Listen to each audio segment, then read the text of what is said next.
Hello, BookTube, and welcome to another edition of Erin's Book Club. Um, the book that I would like to review this time is A Cry for Help, Who's Listening, by Desiree. I didn't actually get the last name. Anyway, this is a book that was given to me free by Goodreads, and I thought that it would be a great way to learn a different person's religion and how they look at life through their religion and learn a different savior story. Be interesting, especially with me being a non-religious person. Be an interesting outlook. I'm sorry to say that I'm very disappointed in this book. Really did not like this book. It was a difficult book to read. Like, see how small it is? It took me like 3 days to read it.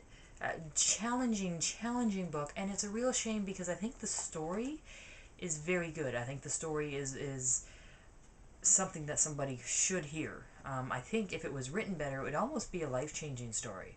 But it opens up with Desiree being raised by a very abusive father and a passive mother who also gets abused, dealing with a lot of hatred, dealing with a lot of not knowing where to find her love, and as such, finds her love in all the wrong places, loses her virginity really early, gives birth to children very early, very, very angry. She threatens a husband or a boyfriend with a knife for cheating on her, and yet will cheat on the husband with somebody else. Like, it's very hypocritical in the morning, or in the beginning of the book. Very poorly developed in her life in the book. Near the end of the book now, that changes when she, finds God and becomes gentler, becomes softer, gets to know a psychiatrist that helps her deal with her anger, goes through a lot of difficult situations, has a fall that really damages her, has a great-grandson that goes into a coma, like, just thyroid cancer risks, a lot of real difficult challenges in her life that she has to go through. So that was a hard part to reading it. The thing about this book, now I don't know if this is a thing, but the entire book, it's got no chapters. None whatsoever. It's all one great big long quote-unquote chapter. The ideas of the book are just, it's almost like she took all of her thoughts and jumbled them all together and then just spit them all out on the page. There is spelling errors through this. There is extremely hard to follow grammatical errors. And for me to notice those kind of things is really big because A, I can't spell, and B, my grammar sucks. So for me to notice these things have to be pretty blaringly obvious in the book, because usually I bypass all of that. Now, near the end of the book, you kind of got used to that, and you kind of was able to use your brain to insert the real meaning of the word or the real phrase that she was trying to get to. But it was so difficult because there wasn't even pauses where you felt there needed to be pauses. Like, she would tell you about a trauma in her life and then move on into something else going on in her life and then back into a trauma in her life, and then she's seeing this boy and she's dating this boy, but she wants to kill this boy, and then she's doing drugs, and it's all thrown into one jumble. Like, I think if this book had a better editor and a better proofreader, it would have actually been a good book.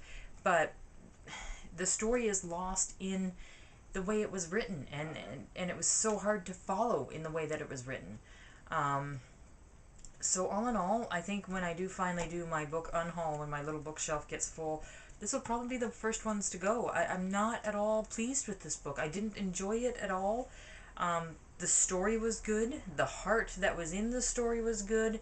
I think the meaning that she was trying to get by, that kind of got in through it. I just very unhappy with it. I really, and it was such a letdown because I was very excited about reading that. It had a very good opening in the back. I got into it saying this would be great, but I mean, I'm shocked that Dr. Phil didn't go with this book, because apparently she said she opened up to Dr. Phil and Oprah. But like, this had all the drama of a Dr. Phil episode, and all the melodrama and the woman angst of an Oprah episode. All jabbled into one. It was almost like an Oprah, Jerry Springer, Dr. Phil episode all mixed into one. And it was just not written well. And that's, I think, what got me so disappointed in it, because it started with good promise, but in the end, it was just not. It was just not a book I enjoyed, and it's a real shame because I think the story was there. I really do. I think the story was a great story. I think it had a great theme of overcoming huge adversity and staying humble in that. In the end, staying humble. She wasn't humble in the beginning, but in the end of your life, staying humble and soft. And it just got ruined in the writing. So all in all, A Cry for Help, unfortunately, I didn't like. I think if it was written differently, I would have liked it better, but I didn't like it. And maybe that was me. Maybe you guys read it and thought it was phenomenal or amazing. And that's wonderful, and I'm sorry if you guys don't agree, but yeah, not the book for me.